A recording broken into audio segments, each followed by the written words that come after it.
Okay. Welcome everyone to another edition of Rookie Reset Sunday. And for those of you, this is your first time joining, my name is Andrea Fitzgerald, and the whole purpose of Rookie Reset Sunday is I remember my first year teaching.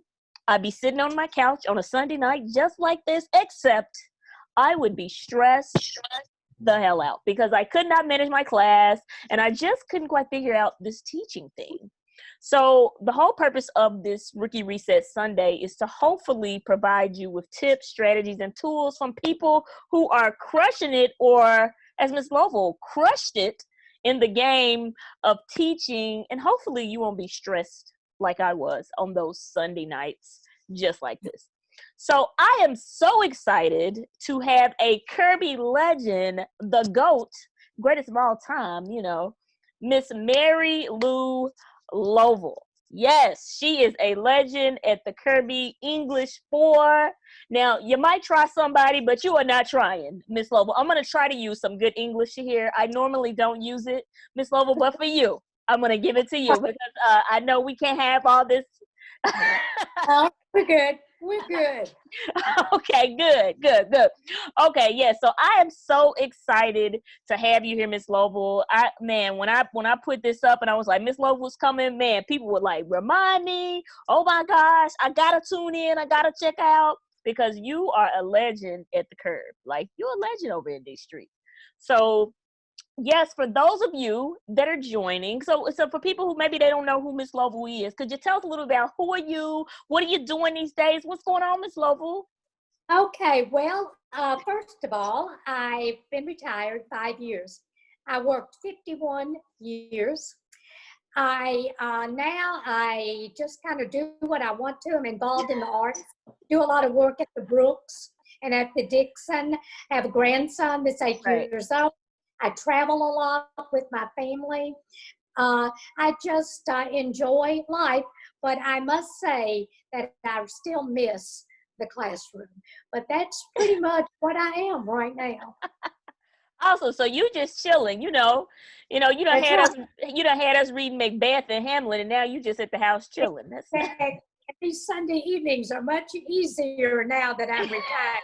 Those Sunday afternoons were tough. Sunday nights, preparing, thinking, what am I going to do? I got to make sure. Mm-hmm. Yeah, I relate to that. Yeah. Oh, okay. Good deal. So, tell us a little bit about, so you stayed in the game for how long, you said? 51 years. 51 years. You in the game for 51 years. So, just tell us a little bit about your first year. Like, what was it? Because, Yeah. yes. That's a good one. That's a good one. You don't ever forget your first year. I was 21 years old. I got my degree in 3 years. Mm-hmm. Been married about a year. Mm-hmm. Worked in a small school near where I grew up. And the superintendent hired you in those days, face to face. And he looked at me and he said, one thing you have to know when you take this job, that responsibility of that classroom is yours. The first time you have to call for help, you will lose the respect. So you've got to learn to handle that classroom. He said, you'll do the content, but you got to. Well, that first year, we needed the money. I had to work. And I always wanted to teach. And I thought that first 6 to 8 weeks, I just thought, I don't know enough to do this. I thought, you've got to get to learn more. And I laughed about it when I was looking at this question. I told my husband right before Christmas, I said, if I can live through this year, I will never teach again. I will take in laundry if I have to, because I know we need the money. Well, after that, it was easy. I learned to relax, and I learned to love it. I love to find joy. But the first year, I think for anybody, I don't care how old or young you are, that you can't get prepared till you get in there. You've just got to, and you've got to feel your way through it. You've got to learn. I learned that I could be myself because I thought, I'm a teacher now. And I thought, no, you still got your own personality, your own way. And so I got that feeling that it was nonstop. I loved it. I never turned back. But it was hard. That first year. Yeah, you know what I find funny about what you said? Well, a couple of things. So the first thing was like you was your first year. You were like, I don't know if I can do this, but instead you stay in the game, and you have. I mean, you impacted so many students. But then the other part is you said the principal said you're gonna have to figure it out. Like you're gonna have to handle this classroom. And I think that anyone watching this video, if you took Miss Lovell's class, I think we're just going to go ahead and all agree with that. I need you to give me a thumbs up if you can agree that Miss Lovell handled us. Like,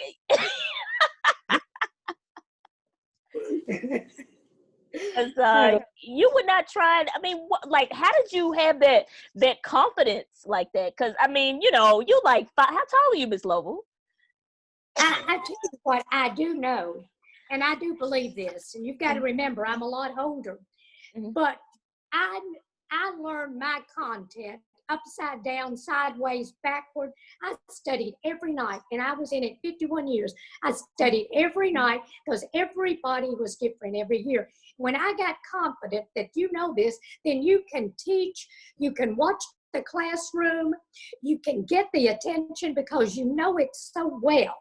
That you know what they don't know. And that's what you have to figure out. What do they not get? And I made a note of something that I remember, and I did it. I would not let my students tell me I don't understand. They had to tell me where they were when they didn't understand. Like if we were reading something, well, I don't understand. And I'd say, okay, point where you were when you got lost. And that makes a difference because I would not just let them say, oh, I just don't understand anything. I said, no, you got to be somewhere. And so I was confident enough. I do think college doesn't teach you that. That is instinct. And you have to feel that. But I think the content myself, and I do pride myself in knowing my content, that I could just stand up there and say, yeah, but after I did that, then you can control your class. If you're struggling, trying to figure it out yourself, then you can't watch and they can't engage with you, you know. Right. So, and I think that was an important thing. That's the reason I doubted myself that first few weeks, because I thought, you don't know this well enough. You know what to do it yourself, but not to show them how. Yes, that's huge. My job was to show them how to learn it. And I learned that. And when I figured it out, then I worked in Arkansas 30 years, 5 years as administrator, came to Memphis 21. Every student was different. Every school was different. But the same techniques would work. And so that's where I got the confidence. And I loved it. And I was determined that I was going to be in charge. And people still tell me when I run to them, I know, this is your place, and because I would say that, hey, I'm in charge in here. And I kind of brought myself like that. I'm in charge of this house. I'm the mother, I'm older. And so that's how I got the confidence. I always had a lot of confidence, but that first, few weeks, facing all those kids, that's a challenge. Yeah. It's scary. Yeah. One of the things you just said, though, like we still talk about that. You say, Miss Lovell, I don't get it. And you would say, well, I'm not going to tell you. And I used to get so mad at you. I was like, I'm just asking her. I'm just asking her what time it is. And Miss Lovell was like, well, I'm not going to do it for you. That's what you're like, I'm not going to do it for you. And and I say, dang, I'm just asking you a question, Ms. Lovell. I don't understand. But really what you were trying to get us to do was think critically. Like that's really, you were trying to challenge us to like, hey, look in the text and see what you can find. And where is it? What do you know? Like, what do you know? And I remember that. One thing I did a lot as the years went on, if I if somebody had a question that was completely different, I would tell anybody at the end of the classroom, you write that question down on a little sheet of paper, put your name on it. I will get back with you tomorrow. I will write you a written response. And I did that every night. Somebody handed me a little slip of paper, and then that solved that problem. And if I didn't know, I'd say, I'll have that tomorrow, So that's kind of part of it, Yeah. And I think another thing that I think about in your class is that you were so relentless in your expectations. I mean, Yes. geez, you wouldn't let us off the hook for anything. Like, ever. It's like, no, this is what you're going to do. You can do it. Let's go. How did you, just think about it. We're so vastly different, right? But you every student that's winning a similar experience. I know when I go in here, I'm going to have to work. I'm going to have to put forth some effort, something why were you so relentless in your expectations, Ms. Lovell? Well, first of all, I believe in public schools. I'm a public school product. My son went to public school. I believe in that. I have seen success, countless, from students who might not have been your top students at the time. I've seen them succeed. So I knew that. And when I was making my notes, one thing, and I'm just an upfront person. That's another thing too. I am. Don't we know? You know that. And so I wrote down that kids really like hard things. They just don't know it. I never watered down anything I taught. I didn't teach those little condensed plays to any student, because they needed to learn how to do that themselves, and I had to figure out how to do it. And I think you have to love them enough to care enough to do that. And I do. And I loved it. And every day is not fun, but there's fun in every day. And that's how I did. If you really are a teacher, you can feel it in those kids. And I had an experience my first year in Memphis. I was at Hillcrest, and I taught one section of 10th grade English. Julius Caesar was in that, and that's hard. It's a hard play. And I said, we're going to read this play. We're going to really read it, So they wanted to take parts, and I said, well, you've got to read it right. So, this was just a regular class.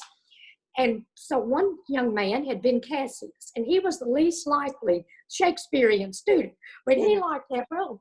So one day came along, and I looked up as I was starting class, and he had turned around to the guy behind him and had his hand up. He was going to hit him.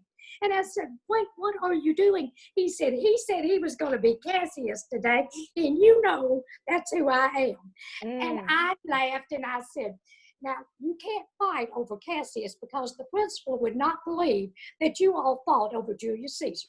I said, you think about it. But they liked it. And so I used to tell teachers who would say, I'm going to use this little condensed version. They can't understand like Macbeth. I said, no.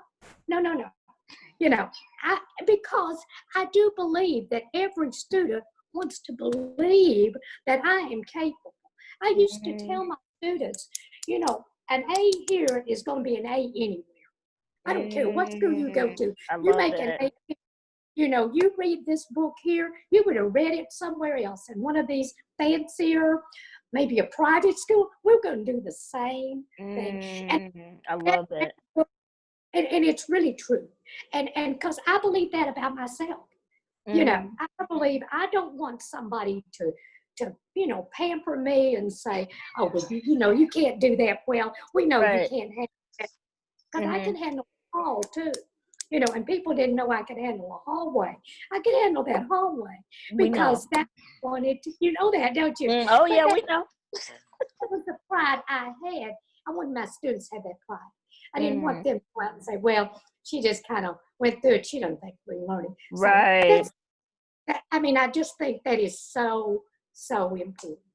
Yes. I love that, because I think I've definitely seen, since I became a coach, I think people had this this idea about Kirby, but it was actually like a really great school, you know, and I definitely, it was an excellent school. And I mean, I went to several other places, and you know, it was just different, you know, but I knew that, like, I really love like the idea that you just said, that like whether you at White Station, you over here MUS, boo, you are still about to get this work. Exactly. Like, you're about to get this work. We're going to do this the right way. You know, I really, because I wanted that for my son.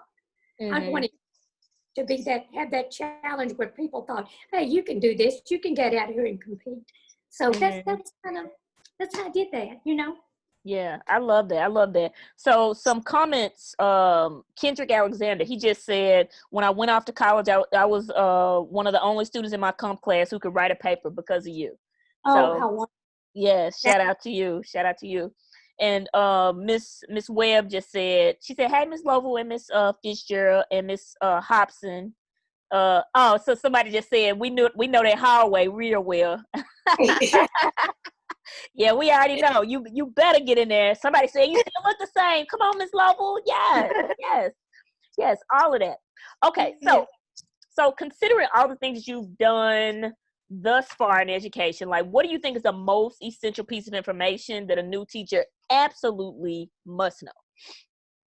Okay. And I've given a lot of thought to that too. So, you know, first thing, just practically, you have to learn that you are in control even if you don't feel as if you are. And one practical way to do that to me, and I'm an old school, okay, but I did it for 51 years. You've got to learn their names. And I had a seating chart. Now, I didn't alphabetize it most of the time. People could choose, but I went by that chart. And so I knew those names, and that's how I checked the roll. I was trained not to call the roll after the first day. The first day, you check your roster. Then you call out the names of those people that aren't there because they're not in that seat. And so that is one thing you've got to know. Secondly, you have to be overly prepared. A lot of teachers, even in my early years, they thought I'd taught a long time. I hadn't, but I'd learned a lot. But I would be more prepared. I didn't waste any minutes. You don't give free time. You know that. Oh, no. People can't handle free time, you know. And so to me, and not calling for help unless, you know, something terrible happens. You know, I don't want to call somebody to control. That's like somebody to control my own son. I'm just going to control my son, you know, and that's how I felt about my students. Yeah, you and I are going to, I remember I had one girl in Kirby, I'd been there several years. She always wanted to argue or something every day. So I decided one day, and we get it settled. So I just, when the class started, I looked out there and I called her by name and I said, okay, you always have an argument. Let's go ahead and get this out over. What is it today? Let's do it first. Then we're going to have class. Well, she laughed, and the others did too, and it was over. But I do think you've got to remember that they are students. They can't sit still. They're going to move. Right. But you've got to be engaged. And, you know, that hall pass thing always bothered me. I came from a place that you didn't do hall passes, you know, and so I determined the emergency. And so you got to be careful because kids want to get out of there a lot of times, you know. And so I just didn't, my philosophy was, you know, I make the decision on the emergency. You can have one emergency this year. You know, that's it. Now, of course, you know, there are times, I'm not saying that, but I do think, and I think teachers, myself included, people give up too soon. Any job you have, it's going to be, my father, I grew up in the country. I grew up very poor. And my dad farmed, physically farmed. He didn't supervise.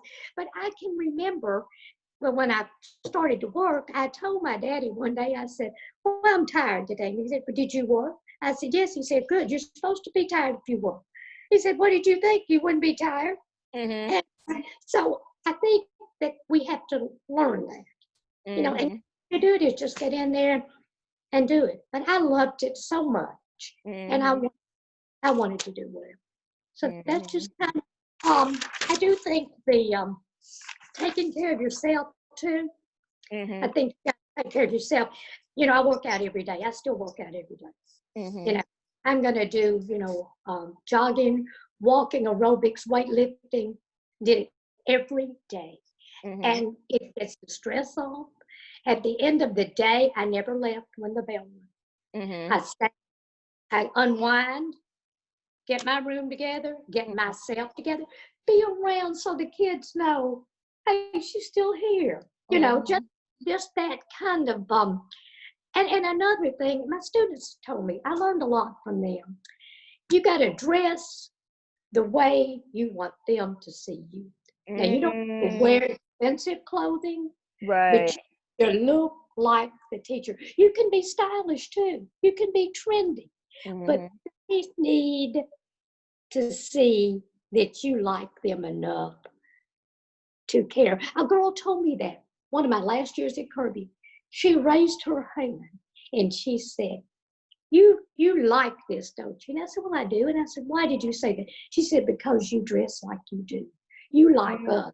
You dress like you do.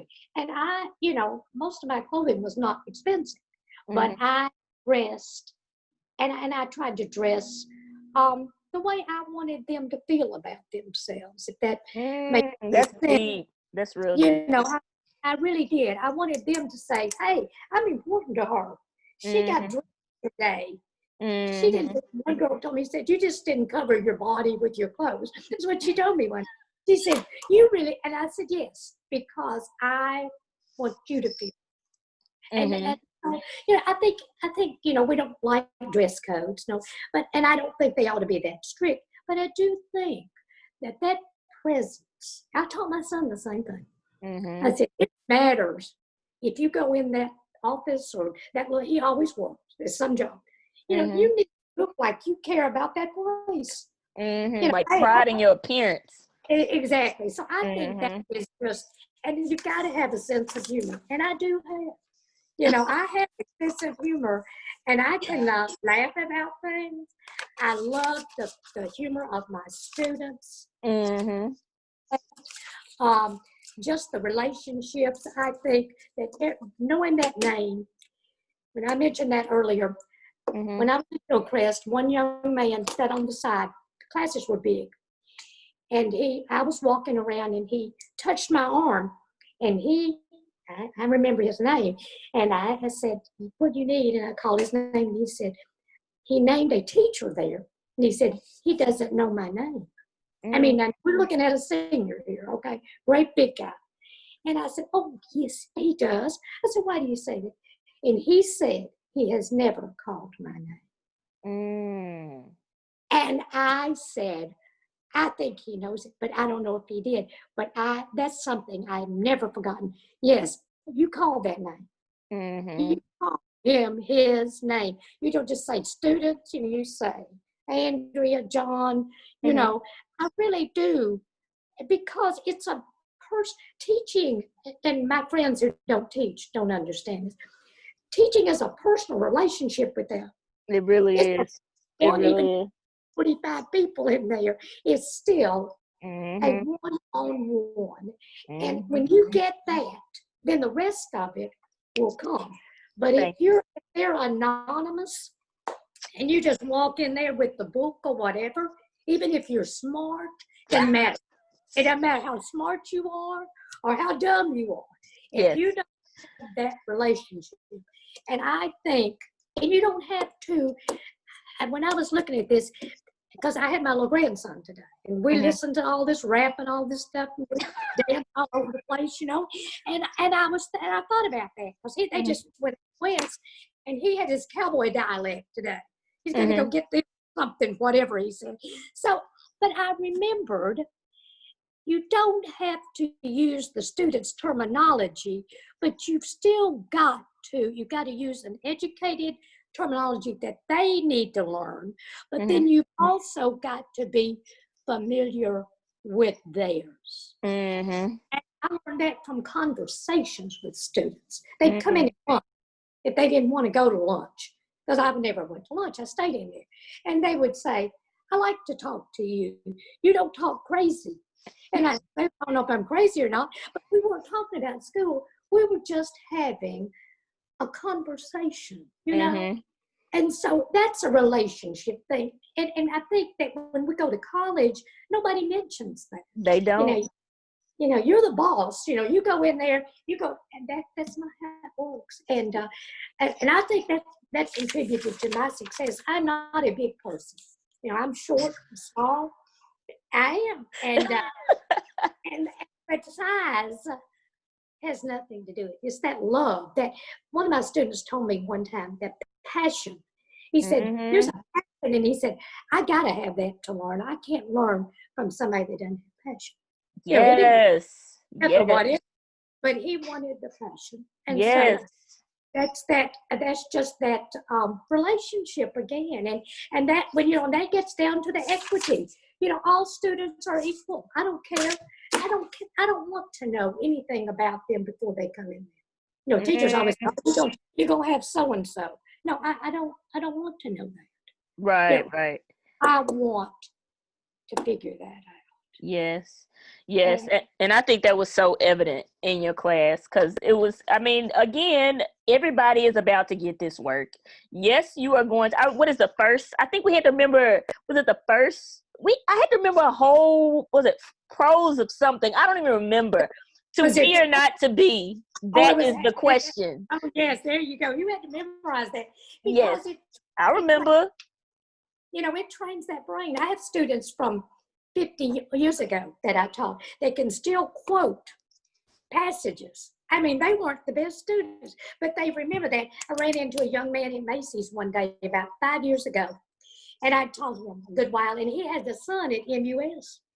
And he said, I'm so proud of myself. He said, he's studying Macbeth, and I know enough to help him. And that just warms my heart.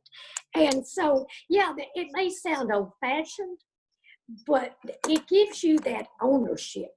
Hey, I know that line. I read that book. Right. It's just, it's just like that line from Hustle and Flow that I kept up on my wall for, all the time. It says, everybody has a right to contribute a verse. And I went to that and I said, yeah, you've got a right. What are you going to contribute? Everybody has a right. And so, that's just kind of how I feel. I still feel.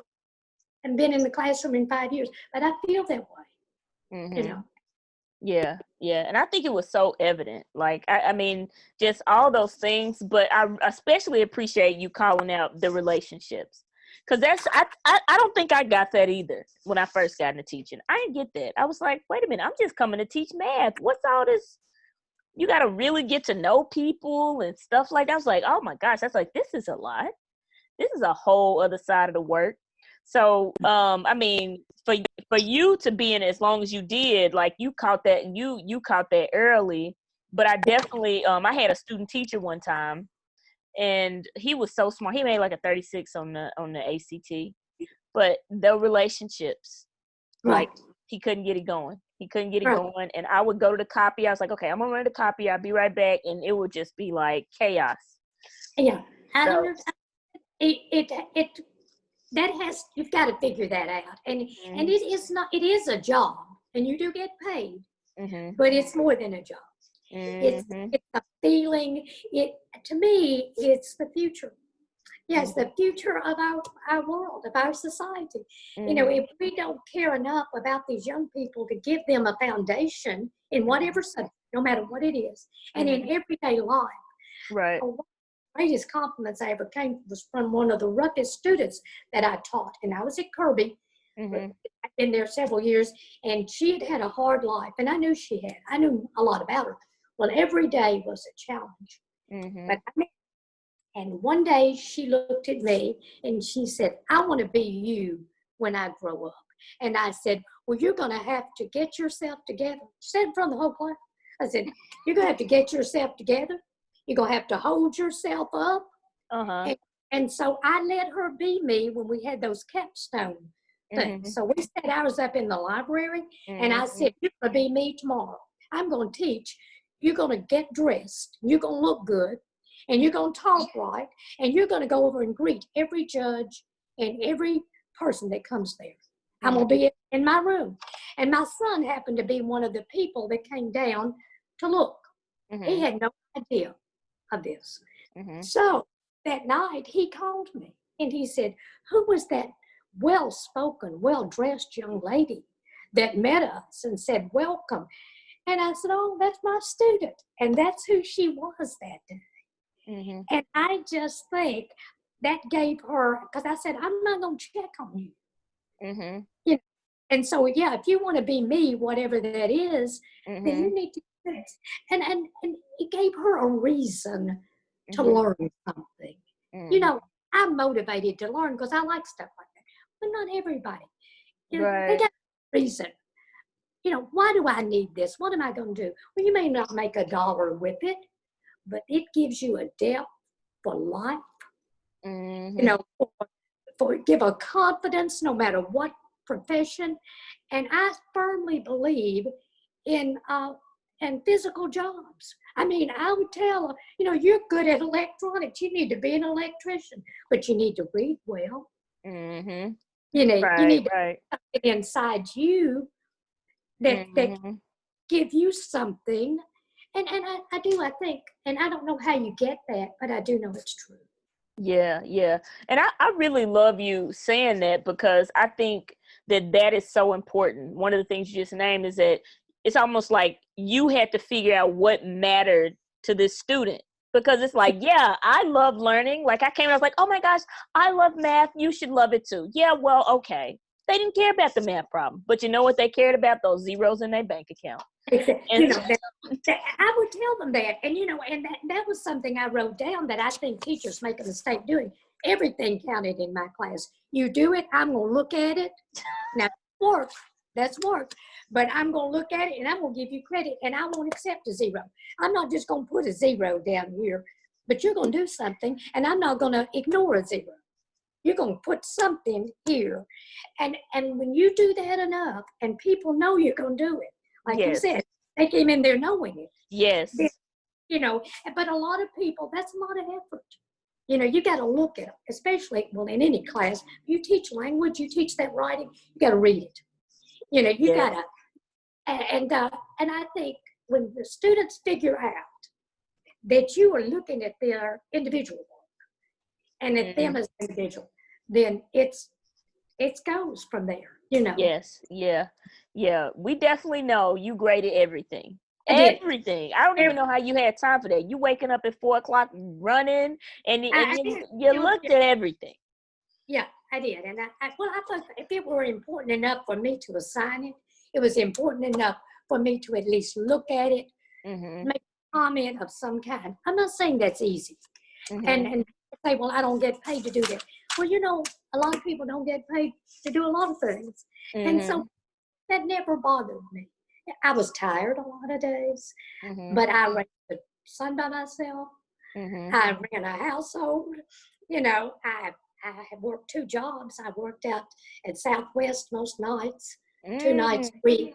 I did. I always had an extra job until I got my son completely educated. But it was important to me, you know, and I guess we still have that. It's harder today, I'm sure, but I don't know. Kids, you know, kids didn't change that much. Nah, I don't think so. I mean, I still feel like some of those same elements are there. Like the relationships and like those soft skills. But, you know, the other part, like you do have to know your content. I mean, let's just be clear.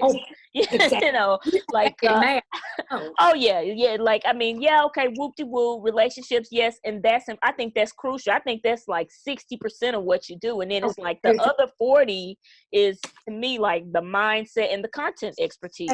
Because if you don't know it, why am I going to listen to you? Like, you're not even an expert on your own stuff. What am I listening for? One teacher came to me, I guess one of my first years in Memphis, and he was having a horrible time in the classroom. I mean, it was awful down there. He didn't know what to do. The students would say, you need to go down there and help that man. You got to be a joke. I we'll be quiet. Will you go down? So I went down there, and I said, I said, you're going to have to get this together. And I said, you cannot stand up here with that book and read that book out there. You've got to put that down and look at them. And you got to know it well enough, and don't turn your back. He was turning his back to the student, and he was new, and that is a mistake. And I said, if you're going around the board, you got to go sideways. I said, you got to stand so you can look, but you've got to know it well enough. You can write it up there and not have to concentrate on it. Right. I don't know if that worked for him or not, but you know, you've got to. You're right. You just gotta. You can't stand up there and just read it or have that down your notes and say, oh, no, you know, you got to, I studied, as I say, every night of my life. Even if I taught it 100 times, I studied it the night before. I never used the same lesson plan twice. Wow. You know, I didn't. Now, I would have a basis for it. Right. I work with that group, you know. And even, you know, my preps, I had all those preps. Every class is a little bit different. So, oh yeah. Agreed. Everyone was, you know. I had students who would come in during another class, and they'd say, you didn't teach us like this, you know, because that was a different group of students. Yep. That's so true. And shout out to all the educators. I just keep saying that 6 and 7 period. I don't know about you, but my 6 and 7 period every year, I don't know. We just did not get along. I don't know what it is after lunch. I don't know. But somebody needs to do a study on that. Well, I tell you, I think everybody feels that way. People are tired by that time of day. A lot of students are frustrated. Some of them may have been in a classroom without a teacher, you know, or they may have gotten into some argument with a friend. And by the time you get past that lunch, right. And so I always tried to be fresh at the end of the day, you know, just to think, okay. And I try not to ever let down the energy level. I'm a high energetic person, always have been. And so that came kind of easy for me. But I wanted them to see, hey, this 7th period is just like that 1st period. You know, hey, I got this, you know. But everybody, and it seems like all the worst students end up at the end of the day. But I don't think they do. I think it's because we're tired, they're tired. That's true. And because it's stressful for students too. You know, we forget school is a stressful place. You got to try to perform. You got all these different adults, somebody different every period. They're wanting this, and it's hard. I mean, I know that, and but yeah, that was last 2 periods, and so you know, as I say, I just didn't let down, you know.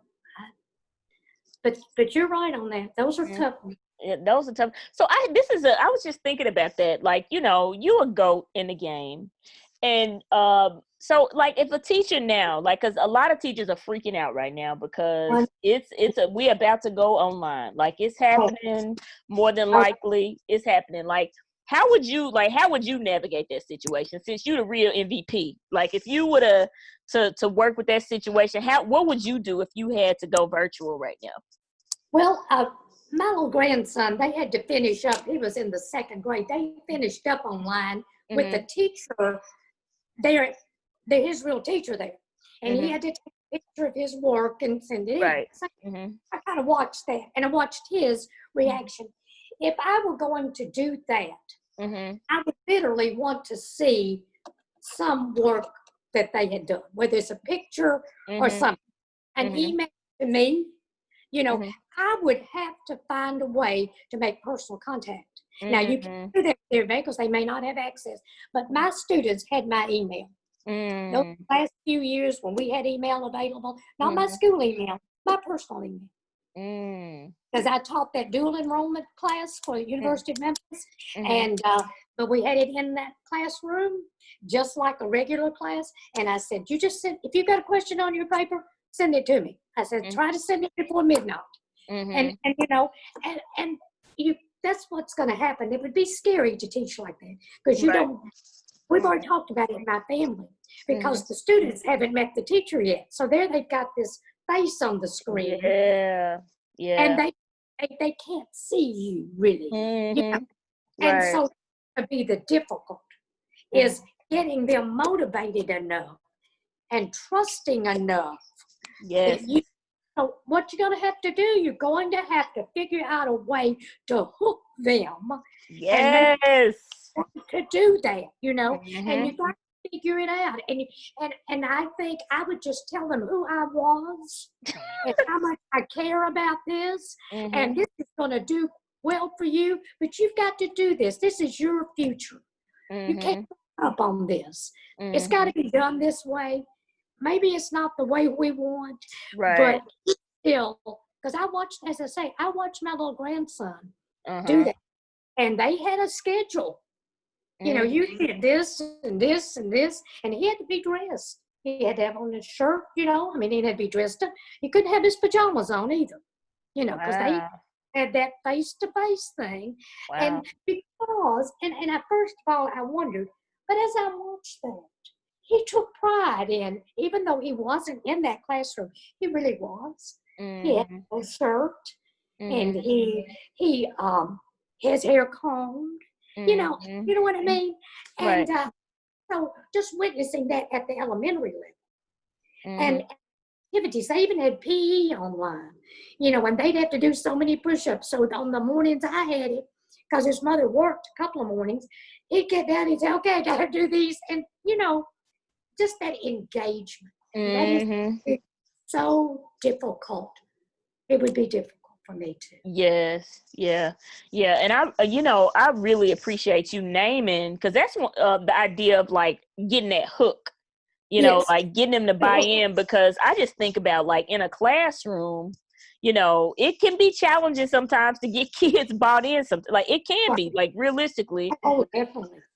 But now it's like I have distractions at home. Like we don't know what's going on. So I do think like the piece is going to have to be so critical is that connection and like, why should I get on this computer every day? Like Exactly. what is the benefit for me? So I was like that buy-in and that connection is really going to be key for that teacher on that first interaction to really sell them on like this. Yes. Like I'm going to bring my full self. Hey, this is a benefit to you. I just think that's so huge, so You huge. know, I think that that people are going to, and I've thought about this a lot because it's going to be a real problem, that the teacher is going to have to find a way to know that student individually, whether it is uh, calling somebody's name each day, you know, hey, Mm-hmm. John, I hope you're enjoying this. I hope you got this, you know, or even a phone call. I did a lot of phone calls even normally and letter writing. I wrote a lot of letters Oh, to we people. know. We You know. probably remember that. But I think in some way, and then they need to be able to go back to you. You know, Mm-hmm. like I'd always say, hey, send me a note. You can send Mm-hmm. me a note. You Mm-hmm. know, and but that is going to be the most difficult. That's the challenge. Not the subject matter. Teachers can get that, Mm-hmm. but Yes. it's getting those students involved personally where it Mm-hmm. matters to them. Yes. Yes. So Yes. maybe Yep. somebody's going to come up with some training on that. I don't know, but I do know it's necessary or it Yeah. won't work. Yeah. You know? Yeah. Yeah. Yeah. I agree. I think that to me, I think that's more important than the content, personally. Oh, it is. It Yeah. is. It Yeah. is. You've got to do that because they can't get that content after they realize that this is for real. That's another Mm-hmm. thing. Because some of Mm-hmm. them are not real. My little Right. grandson, I thinking he's a good little student. I don't think he thought he was for real. His mother said, "Yeah, we're going to do this." No, I'll get that. I'll do that sometime. And I said, "Oh no, sir, no. You know, you're just in the second grade, but that's a school. And when Mm-hmm. you know, but I happened to be there, and she happened to be there. Everybody's not that fortunate. Parents have to work. These kids Mm-hmm. may be there working it out on their own. You know, Mm-hmm. and so that's going to be somebody's going to have to come in and do some work. And I don't think that it would hurt the district to have somebody to go around, to go to those various rooms where they're doing this and with those Mm-hmm. teachers. Say, okay, what do you need? How are things going? Right. Right. Right. Right. how can I help you make connection here? Yep. Let them have some people that help that teacher. I think you should do it. There you go. You should do it. I don't know about that, but I do think they do need somebody, and maybe somebody in every building. It could be one person. You don't have to be the math teacher or the shop teacher, but you need to go around. And because teachers are going to be stressed. It's going to be a stressful year. And just having somebody come in and say, okay, could I help you make some connections? What can I do for you? You just started my next business. I told my son the other day, if I weren't nearly 80 years old, that I might form me a little business. I said, because they're going to need some people to go in and give just a little relief, just a feeling of confidence, a feeling of we care about you. We know what you're doing, because I know the teachers at my little grandson's school, they said they was so stressful for them to get those like that. And they said it's much harder than being in the classroom with the kids. It is. I agree. It is challenging because, that's a big part of teaching is that connection. Yeah, like, that is too. Yeah, you gotta have something to energize you. And that's when I said they need someone that's not the administration. They're gonna have their hands full too. Right, but right. Somebody that knows school, that knows teaching, to be in there with them. I mean, every day, just go by. Yep. Hey, here's my phone number. Here's how I can come in here. We can talk. I do think, because people are going to wear out. Yes, I agree. I've been preaching that. I said, like, the well-being of teachers, of leaders, of students, like, I don't think we can just go in as business as usual this year. Oh, no. I've had former administrators that are still friends of mine call me. And this all began just to check on me, which was very nice. I'm okay. But to say, well, we're going to lose our kids.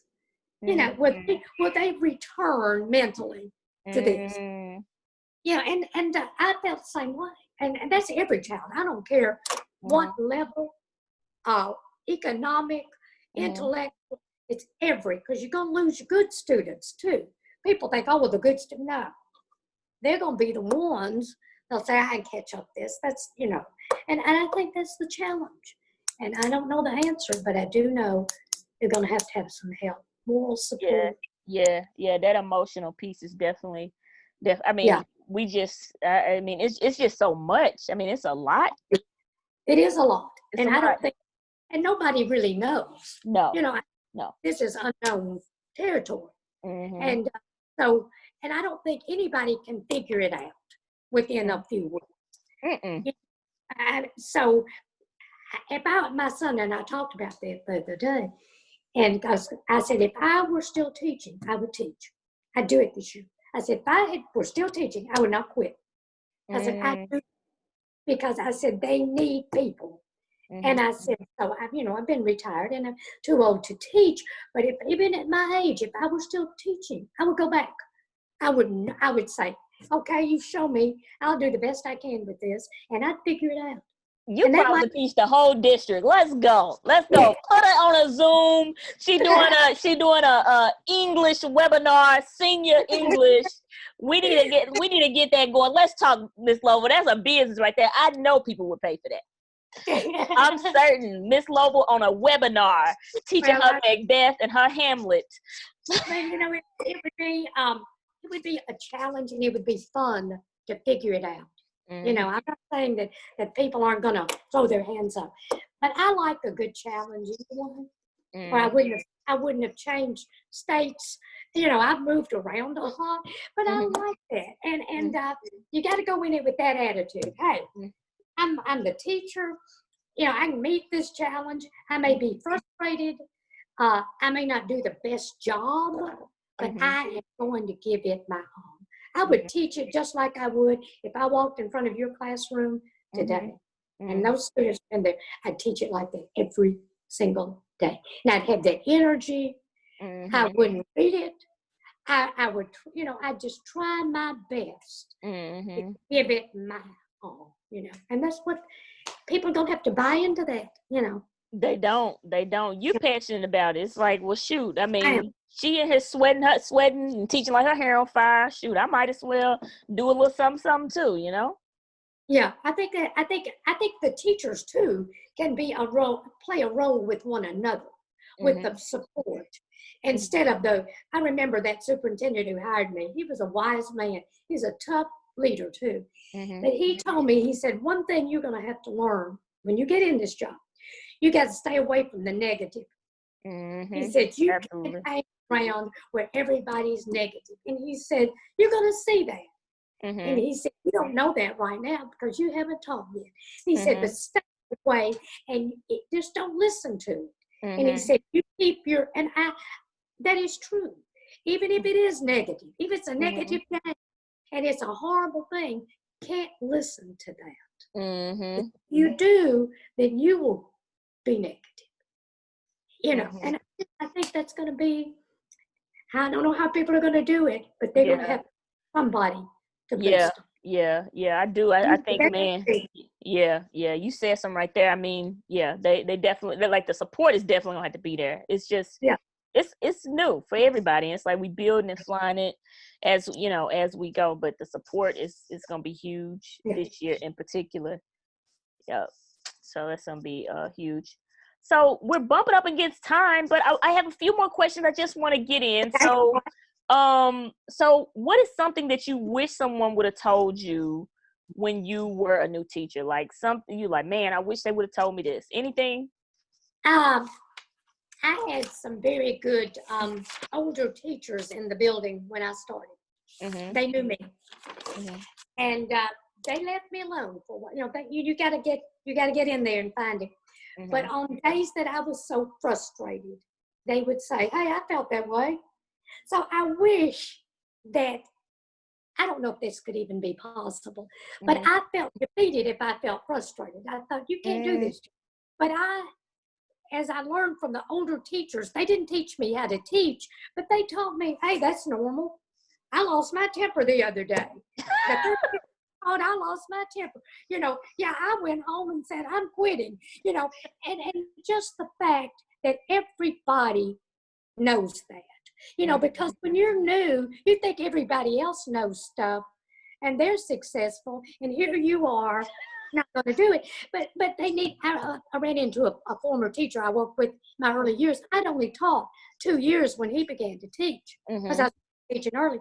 And when we ran into one another at this reunion that the teachers had, he looked at me and he said, I thought you were the experienced teacher. I said, I had taught 2 years. He said, I realized that after a while. He said, because he'd run down to my room every day. And because I would tell him that same thing.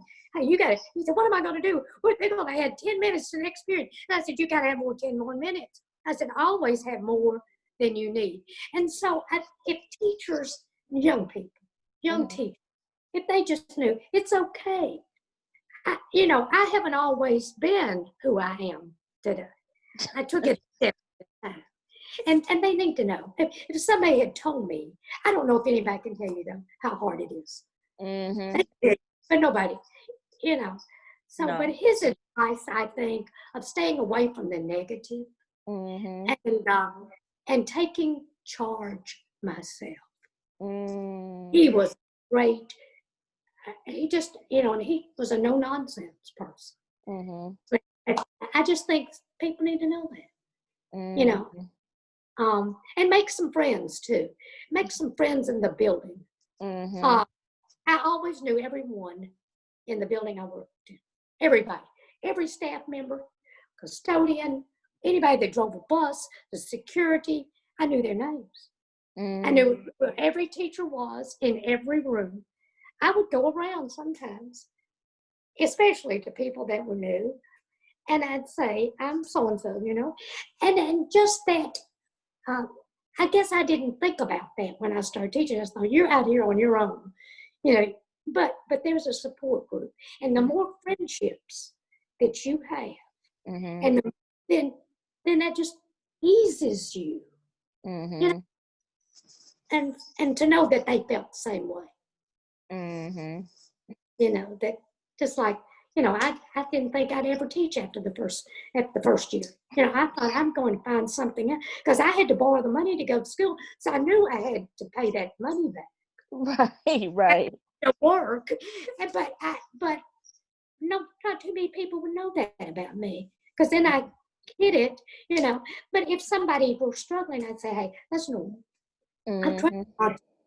trained a lot of teachers through the years, and Yeah. that's the same.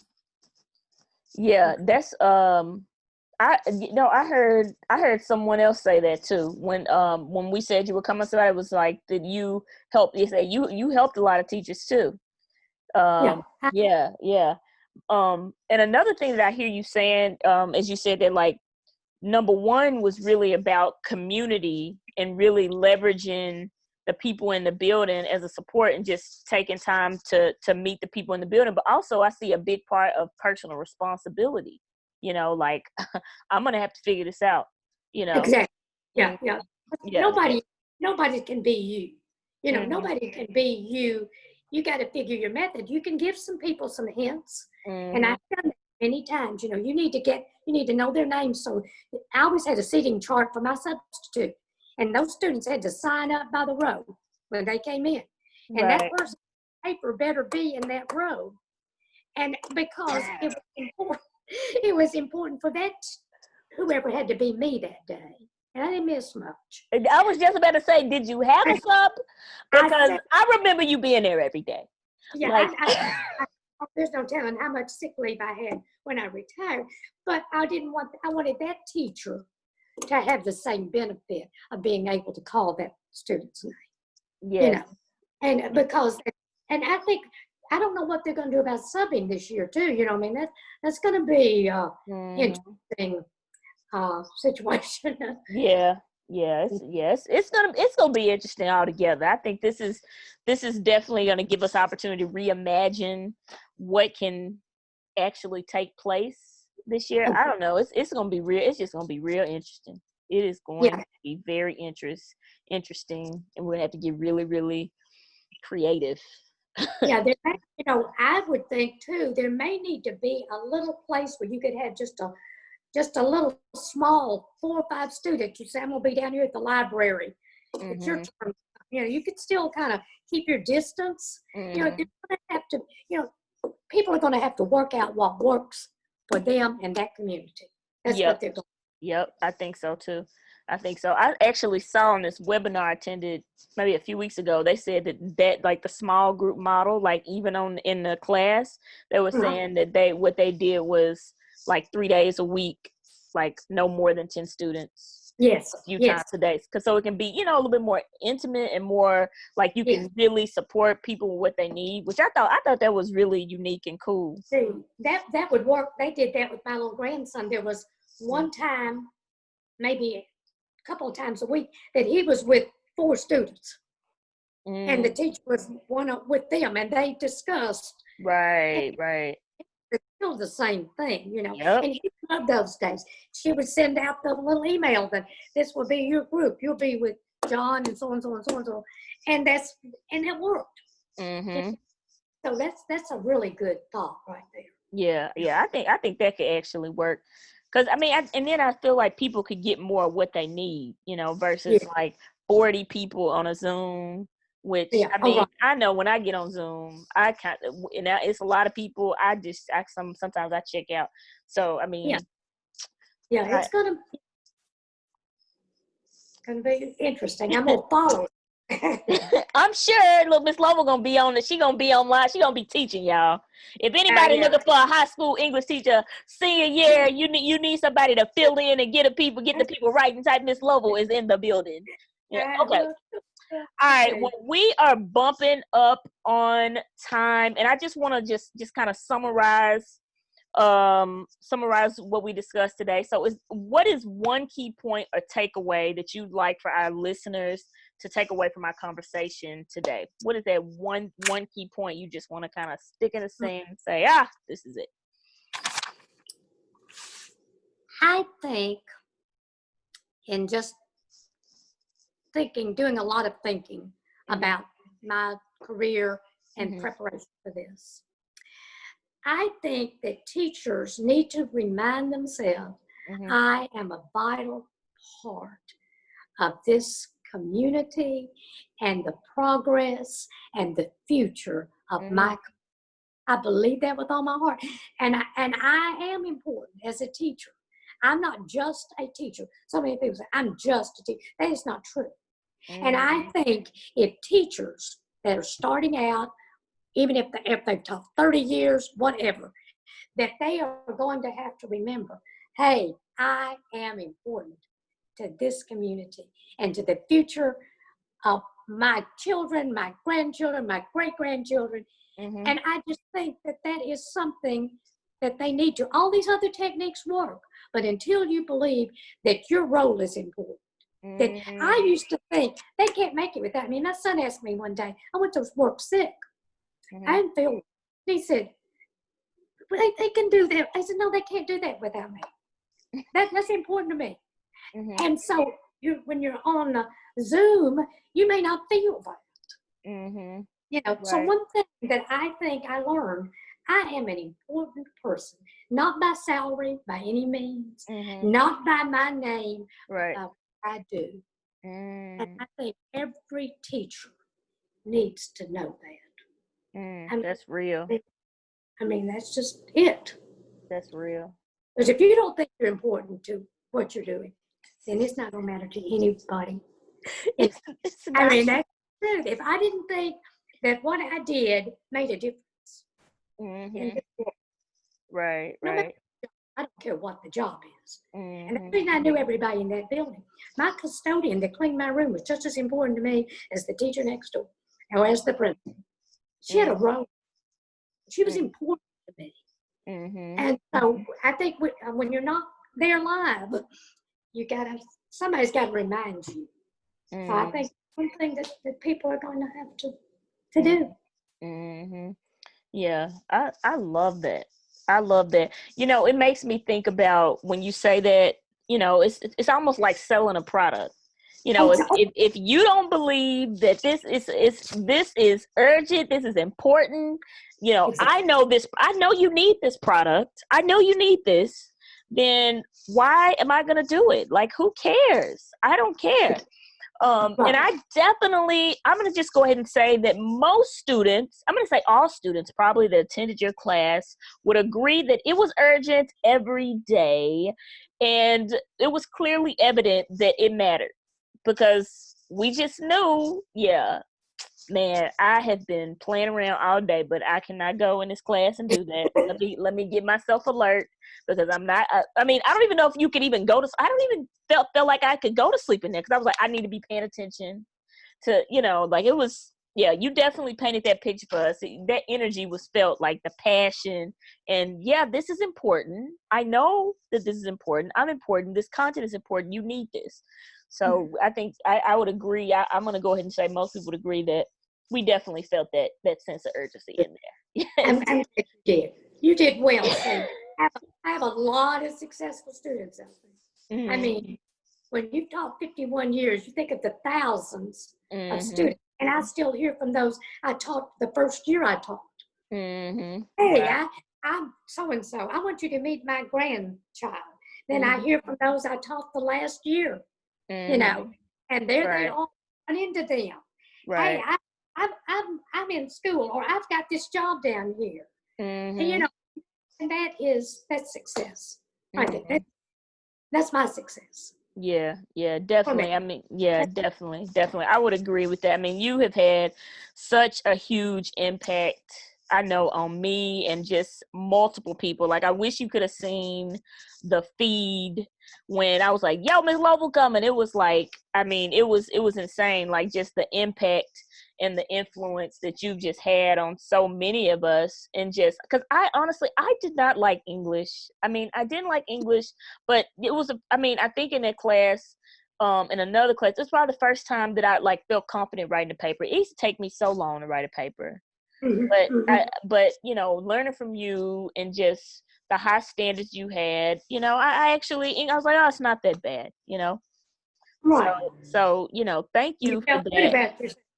I was like, okay, I can do this. Because I remember the Yeah. first, I think we had to write a 5-paragraph essay or something. And the first one I Okay. wrote was about like what it was like to be a twin or something like that. Yeah. Oh, I But remember that. I do. I remember. yep. And you're ready. You got to it.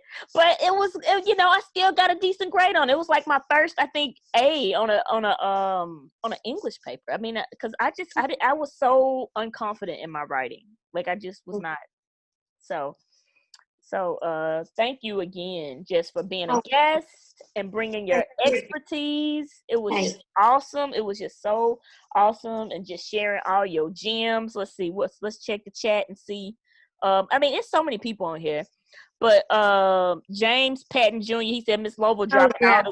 dropping all the jewels about teaching and learning. One of the best to ever do it. Oh, Certainly. yeah, I remember him. Yep. And somebody, Asia West, you remember her? Oh, yes. Oh, Yeah, she yes. said, man, Miss Lovell used to always get on to me about not reading the stage prompts when reading any play. That's true. That's true. Yes. That's okay. So, yes, I believed it. Let's see. So, somebody else, Remy Phillips, Oh, yes. he said, you touched so many students. Oh. And my mom, she said, I never received a note from Miss Lovell. And Mm-hmm. Jennifer Jen said, very upfront. Oh, yes, definitely. Straight, no chaser. You gonna get it from Miss Lovell. You getting the truth now. You just gonna go ahead, you know. But thank you again, Miss Lovell. If people want to connect with you, like if they wanna touch base you, where can they get in contact with you at, Miss Lovell? Okay, I'm on Facebook. Okay. It's Mary Lou Bingham Lovell. Gotcha. Uh, I if they want to, I'm on Messenger too. But Okay. on there, That's cool. but Just holler at her.